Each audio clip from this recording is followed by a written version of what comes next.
Di kali ini aku ingin berbagi gimana caranya agar bisa merdeka secara finansial, ya. Gimana caranya? Ikuti aja ya. Nah, di sini ada sekitar 12 cara ya yang menurut pengalaman aku pribadi. Aku masih belum sepenuhnya bebas secara finansial, tapi insya Allah menuju ke sana gitu.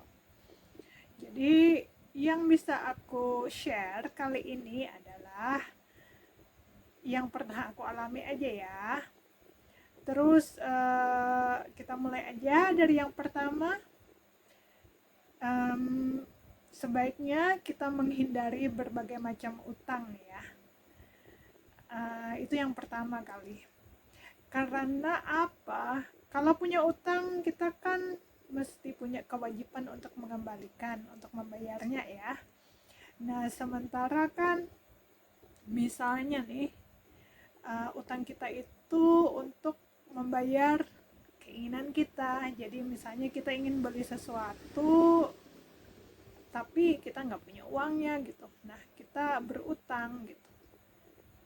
Kalau menurut aku sih itu nggak apa ya, kurang tepat ya. Dalam artian sebaiknya sih jangan dilakukan karena kita kan yang namanya keinginan ya. Keinginan itu memang susah dikendalikan, susah lah istilahnya. Untuk batasan itu susah untuk keinginan.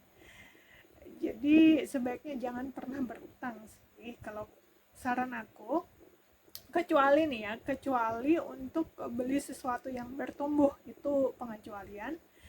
Misalnya yang dimaksud bertumbuh asetnya ini adalah beli rumah di tempat yang strategis gitu ya, atau juga beli apartemen di tempat yang strategis. Nah, itu aset yang bertumbuh kalau menurut aku, atau beli tanah di tempat yang strategis. Karena hal-hal yang seperti ini nih sifatnya akan bertumbuh dan naik kebiasaan ya. Apalagi kalau tanah harganya makin lama makin mahal biasanya di tempat yang strategis. Cuman ya itu lambat lakunya gitu. Kalau misalkan untuk keinginan, misalkan beli mobil tuh, mobil apalagi yang baru, wah berutang pula, susah nantinya loh. Karena mobil itu pertama kan kalau yang baru ya, atau motor gitu yang baru, katanya orang sih kalau udah beberapa tahun nilainya turun. Jadi apalagi yang baru itu ya, begitu keluar dari showroom itu harganya udah turun gitu. Belum lagi untuk apa namanya, biaya-biaya lain untuk pemeliharaan, untuk pajak dan lain sebagainya tiap tahun. Pokoknya banyak banget deh. Kalau menurut aku sih kita harus bijaksana ya kalau berutang, tapi sebaiknya jangan pernah berutang karena akan membuat kita susah juga nantinya untuk membayarnya. Oke, itu yang pertama. Yang kedua, bisa aja kita menunda keinginan yang tidak perlu tadi. Nah, itu berkaitan dengan contoh yang pertama tadi, yang mau beli mobil gitu. Sebaiknya bisa ditunda kan ya, atau mau beli sepatu gitu. Kalau udah punya sepatu, ya ngapain beli lagi gitu, orang sepatunya masih baik juga kan, masih bisa dipakai gitu. Jadi kalau udah punya barang, sebaiknya jangan lagi beli karena kan apa yang ada bisa dipakai. Jadi tunda dulu gitu, bukan dalam artian jangan beli, tunda dulu. Nanti kalau udah lumayan bagus situasi dan kondisi finansialnya, kenapa tidak gitu. Atau pada saat yang sangat diperlukan dan sudah rusak sepatunya, nah itu baru beli. Ya tunda aja dulu ya hal-hal yang bersifat keinginan. Nanti ada kalanya, ada saatnya untuk memenuhi keinginan tersebut. Oke, yang ketiga adalah hindari impulse buy. Impulse buy di sini artinya adalah misalkan kita pergi ke suatu mall, apa ke pasar gitu. Nah, apalagi kalau dalam kondisi lapar, ada uangnya, terus tiba-tiba mata kemana-mana liatnya ya. Nah, tiba-tiba kadang-kadang yang nggak direncanain malah dibeli gitu. Nah, itu yang pertama. Terus yang kedua, kalau misalkan jadwalnya belanja gitu, terus kita ke pasar atau ke mall, ke supermarket gitu, mau beli sesuatu, nggak ada daftarnya, ya udah kacau itu. Habis itu pasti aja ada yang aneh-aneh dibeli, yang sekiranya tidak perlu untuk dibeli gitu pada saat itu gitu. Nah, itu impulse buy namanya. Artinya kita tidak bisa menahan keinginan kita, memang pokoknya harus beli gitu aja. Itu susah banget impulse buying itu ya. Dan aku udah lama banget ngalamin itu sebelum aku kenal gimana cara ngendaliin impulse buyku itu gitu loh. Jadi ya sebisa mungkin kita berusaha untuk menekan emosi, mengendalikan emosi kita untuk beli-beli sesuatu. Jadi kita harus bisa membedakan mana yang keperluan, mana yang keinginan gitu. Jadi ya itu tadi caranya, harus bisa mengontrol impuls buy kita dan mengendalikannya gitu ya. Oke, yang keempat itu hidup secara minimalis. Itu gaya hidup ya. Minimalis di sini artinya adalah ya minimal gitu. Jadi seperlunya aja. Misalkan nih ya, kalau udah punya tas gitu, kan ada tuh tas. Untuk apa beli yang sangat mahal gitu? Orang fungsinya juga sama ya, untuk menyimpan sesuatu gitu. Fungsinya sudah ada gitu. Jadi minimal aja, minimalis gitu. Nggak usah lah kita beli banyak kalau memang yang satu itu masih bisa dimanfaatkan, masih bisa dipakai gitu ya. Itulah kalau menurut aku. Terus yang kedua, kalau misalnya masih single, masih sendiri dan mau beli rumah misalnya ya, nggak usah juga beli yang besar banget rumahnya, kamar 3 atau 5 gitu ya di dalam rumahnya. Siapa juga yang mau tidur di sana kan, kalau tinggalnya cuma sendiri gitu ya. Di samping harganya mahal juga nggak ada yang nempatin kan di beberapa kamarnya, kasihan juga, bayarnya udah mahal, belinya mahal, terus perawatannya mahal dan lain sebagainya gitu ya. Oke, yang selanjutnya adalah zero waste. Zero waste di sini adalah kita lagi-lagi hidup seperlunya gitu. Jadi misalnya untuk ini gara-gara ini nih, gara-gara kipas angin nih, maaf, rambut aku jadi kemana-mana nih larinya. Jadi oke, kembali lagi, zero waste di sini adalah artinya kita seperlunya aja. Misalnya nih dalam hal makanan, sebaiknya nih kalau saran aku belanja itu untuk keperluan per minggu ya. Nah, dalam ukuran per minggu itu kita udah punya daftar makanan apa aja yang akan kita masak atau akan kita konsumsi gitu ya. Jadi belanjanya kita sesuaikan gitu. Jadi tidak ada tuh yang belanja ke pasar atau ke mall atau supermarket gitu tanpa daftar belanjaan dan tanpa tahu apa yang akan dimasak. Nah, itu biasanya kalau udah gitu kita nggak tahu lagi apa yang mau kita beli, kita asal aja beli ya. Dan kadang-kadang berlebihan gitu, kadang-kadang karena faktor keinginan untuk makan sesuatu gitu mendadak, akhirnya apa yang tidak diperlukan dibeli juga gitu, dan akibatnya kan banyak yang membazir gitu. Sayang banget, di samping uangnya terbuang gitu ya, membazir juga gitu. Jadi sebaiknya tuh memang zero waste. Jadi kita tahu betul apa yang akan kita konsumsi, sebanyak apa dan seperlunya gitu ya.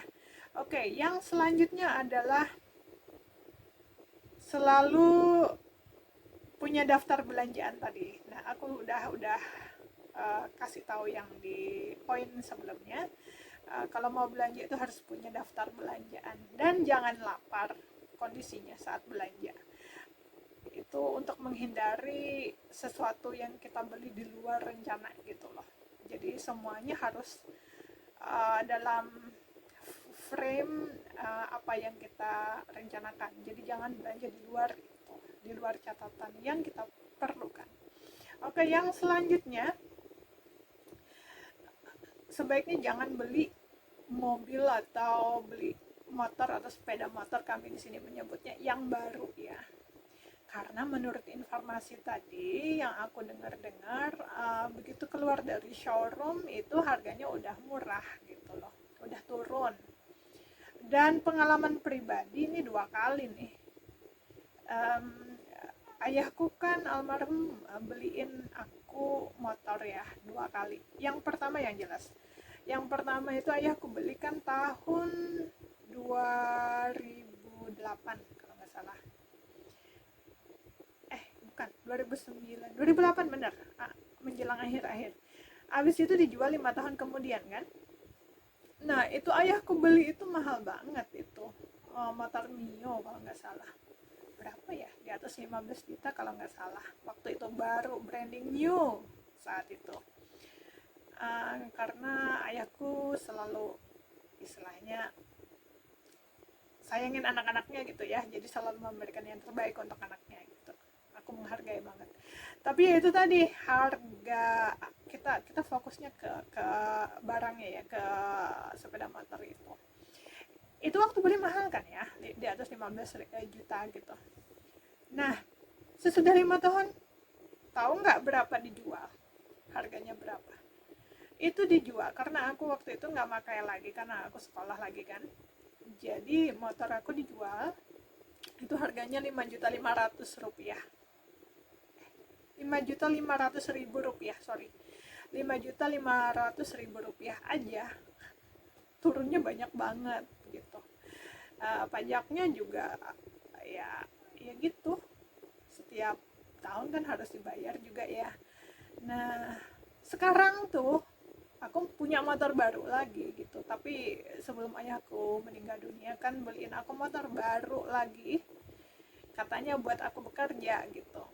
Nah belinya itu lumayan mahal, Vario kan harganya, kalau nggak salah tuh waktu beli bulan Agustus ya 2016, aku menurut catatan beliau harganya itu 21.400.000 rupiah, baru lagi. Nah dengar-dengar katanya sekarang nih setelah beberapa tahun itu harganya ya kalau untung laku 8 juta gitu ya katanya. Tuh banyak banget kan depresiasi istilahnya kalau nggak salah, aku mohon dimaafkan kalau keliru. Jadi itu biaya depresiasinya itu jauh banget gitu per tahun jatuh gitu. Nah jadinya hindari beli yang baru gitu. Kalau mau beli ya beli yang second hand gitu, tapi kondisinya bagus, harus dicek juga ya, itu udah ngelewatin masa depresiasinya itu gitu. Jadi kalaupun dijual lagi ya harganya nggak jauh-jauh amat dengan harga yang belinya gitu ya. Oke, terus yang selanjutnya adalah sebaiknya tuh udah mulai saving dan investasi juga untuk masa depan ya. Masa depan kita itu kan sekarang agak susah-susah gimana gitu, apalagi sekarang pandemi ini ya lumayan lama nih, hampir 2 tahun gitu, udah lebih setahun ya yang jelas. Nah jadi kita serba susah juga mau gimana gitu. Jadi investasilah sebisanya gitu, kalau bisa malah diversifikasi, jadi nggak semuanya ditaruh dalam satu hal gitu. Misalkan disimpan saving aja gitu, atau untuk emas aja, jangan, sebaiknya jadi dibagi-bagi, karena kita kan nggak tahu ya. Mungkin yang ini harganya lagi bagus nanti, terus tiba-tiba yang di satu sisi lainnya jatuh gitu. Atau kalau lagi untung memang semuanya naik, ya alhamdulillah, tapi kita nggak tahu, jadi sebaiknya diversifikasi ya. Kalau yang apa namanya berani untuk invest saham juga atau reksadana, ya silahkan aja gitu ya. Tapi ya itu tadi, sebaiknya gunakan uang dingin ya, jangan yang untuk keperluan hidup sehari-hari uangnya. Kalau untuk investasi saham dan apa namanya dan reksadana, karena harga sahamnya fluktuatif banget banget, dan takutnya waktu diperlukan harus bayar cepat, tiba-tiba harganya jatuh, sayang. Kalau emas kan liquid ya, kalau properti ya susah nyari bayarnya kadang-kadang. Padahal waktu untuk membayar sesuatunya cepat gitu ya, diperlukan cepat maksudnya, jadi ya kasihan juga. Jadi kalau perlu diversifikasikan aja gitu, di pisah-pisah, di mana berapa sebagian untuk emas, berapa sebagian untuk ini dan itu gitu loh ya. Oke, yang selanjutnya yang ke-10 itu sebaiknya hindari makan di luar sesering mungkin gitu. Maksudnya jangan pernah sering-sering belanja di luar untuk beli makanan gitu ya. Sebaiknya tuh masak sendiri di rumah. Jadi beli bahan mentahnya di pasar atau mungkin dari hasil kebun gitu. Dari hasil kebun,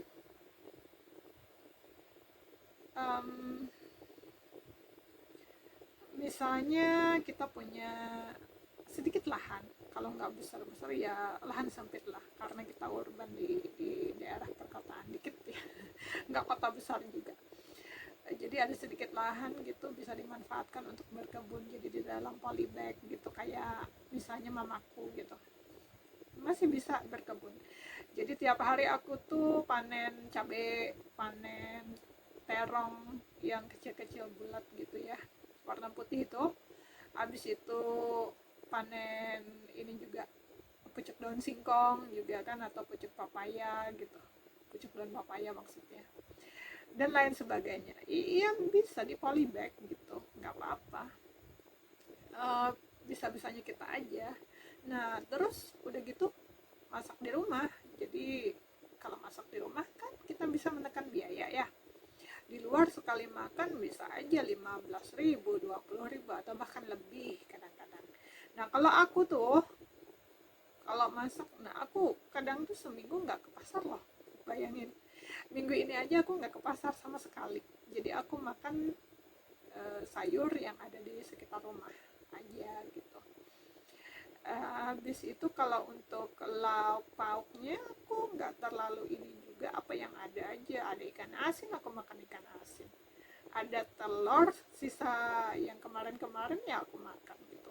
Nggak ini juga. Terus kalau nggak ada apa-apa, ada tepung terigu protein tinggi misalnya, sama mentega atau margarin gitu, udah aku bikin sesuatu dengan itu juga, terus aku makan pakai madu. Bagi aku tuh santai, aku santai banget kalau makan. Aku apa ya istilahnya, bisa dihitung dengan jari kalau aku makan di luar ya. Itu pun kalau makan di luar itu kalau sama adekku. Kalau sama adekku kan emang iya mereka seperti itu ya. Aku dulu banget lebih parah, sekarang masih mendingan.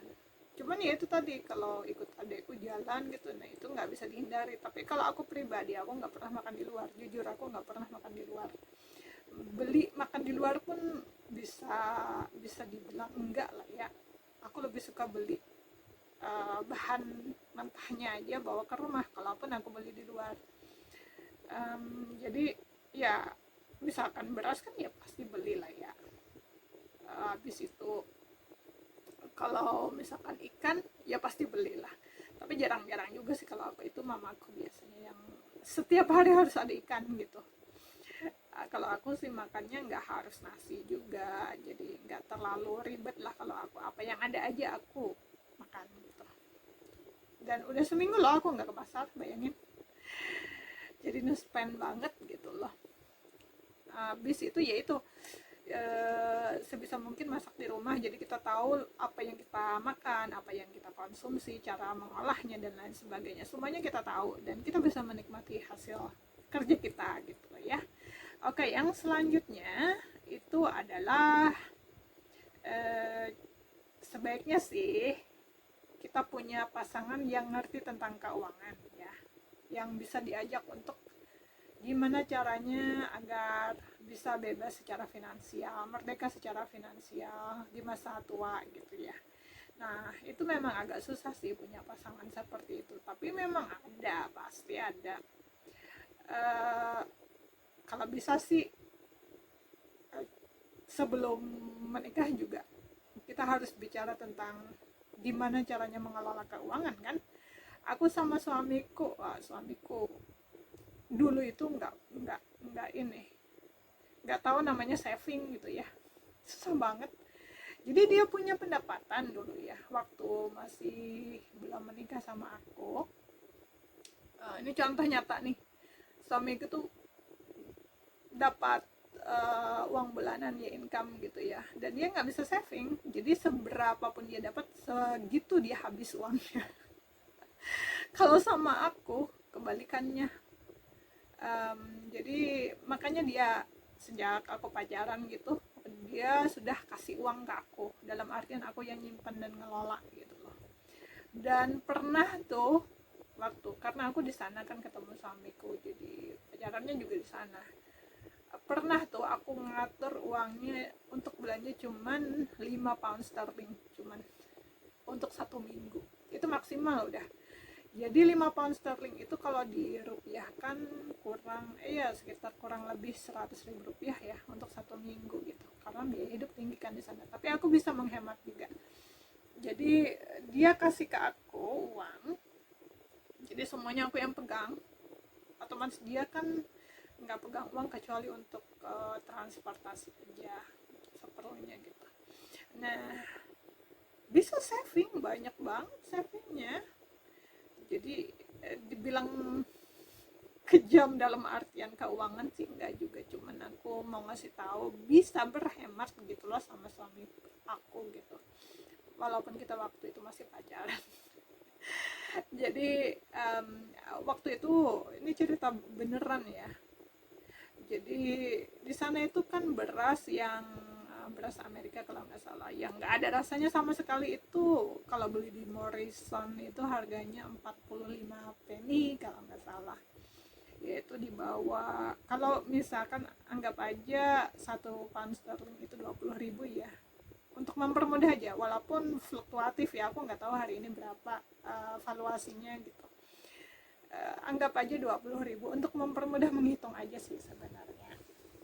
Jadi kalau misalkan 45 penny harganya di bawah 10.000 per 1 kilogram, tapi nggak ada rasanya gitu. Nah terus abis itu aku beli kentang kan murah di sana, sama bawang bombay itu murah kalau di sana.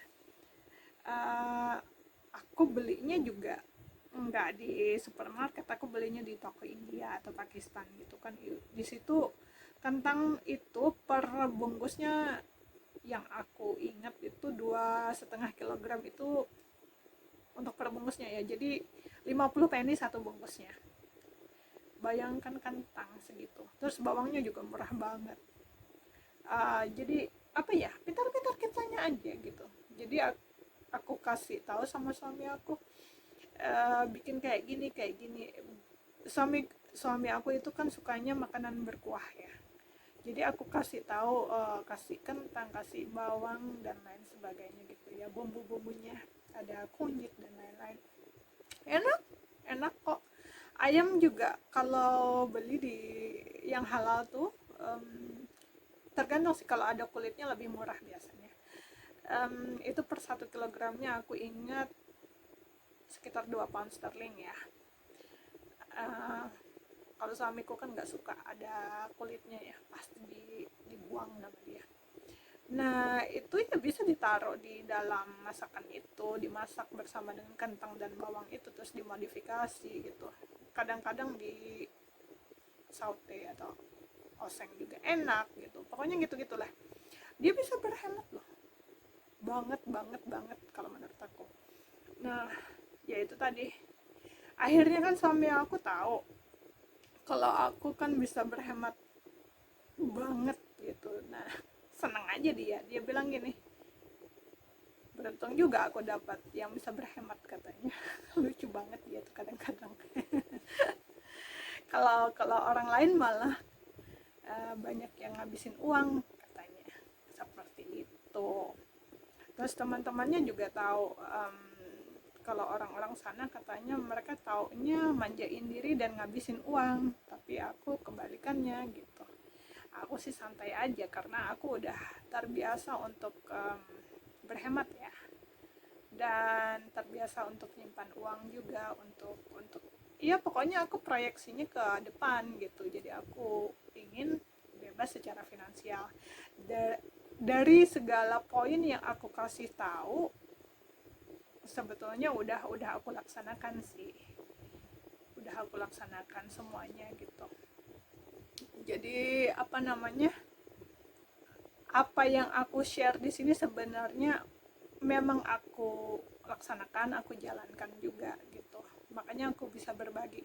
Cuman untuk hasil dari bebas secara finansial untuk saat ini aku masih dalam proses menuju ke sana, insya Allah gitu ya. Jadi positif aja, semoga nanti, coba aja kita berusaha dengan sebaik mungkin ya.